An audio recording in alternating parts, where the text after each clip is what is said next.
This is the Iowa Weather Report for Friday, August the 7th, 2015. And now our first look at the 0Z GFS Model Run at 1 p.m. this afternoon. We have a disturbance moving through the western Great Lakes that could bring some morning showers across the eastern part of the state. Another disturbance up in Canada, another in the southern part of California, around this ridge over to our south.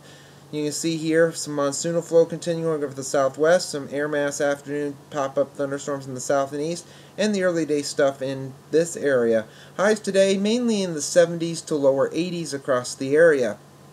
As we go into the weekend, there is a chance there could be some showers and storms around Saturday, Sunday, and even into Monday, but it's very fluid as to where they develop, where they move. Some areas may get quite a bit of rain, some areas may not get as much rain, some areas may not get any rain. You can see as we move here into Sunday, there's still going to be some chances around. Looks to be the heaviest over Illinois, but is that going to develop in Iowa or in Illinois? Is it going to develop somewhere else? We're still unsure. It's very fluid at this point. We'll keep watching it. Can't really pinpoint a whole lot, but there will be some precipitation around. It's just where it goes is going to be the factor at this point.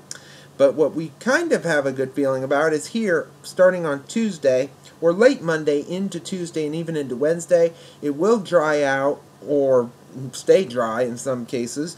Temperatures will drop back into the 70s to lower 80s as cooler Canadian air comes in from Canada. And that looks to keep going here onto Wednesday. Any shower activity would be across the south and west with the monsoonal flow, maybe a bit of activity in the plains and along the eastern seaboard.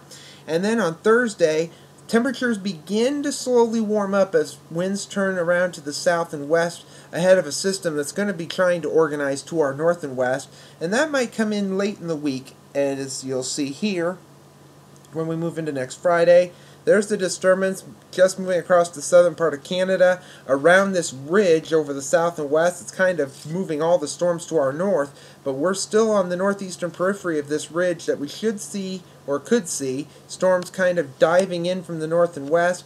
We'll see if this occurs, but nevertheless, that would mean that there's a good chance we could see a late day shower next Friday. It will be a bit warmer, maybe 80s, maybe a 90 or two around the area as well. Going into the extended period around the 18th of the month, still see the ridge over the south and west. However, our flow is coming straight out of the north. In fact, you follow the flow, it goes straight up from about the North Pole. If this was January, we would be talking about temperatures way below seasonal levels. But this is August, so we're likely going to talk about temperatures likely in the 70s, maybe some showery weather around. And this cool pattern is going to stay around for most of the state fair time, and we've been seeing this on runs for quite a while. You can still see it here on the 22nd. A disturbance is moving through the area. Look how it's the jet stream is just pumped up, well up into western Canada and the Yukon and the Northwest Territories. It's just a lot of air being forced south from the North Pole and the northern parts of Canada straight into eastern Canada, the Great Lakes. So we'll see if this continues, but we've been seeing it for quite some time, so we'll keep watch on it.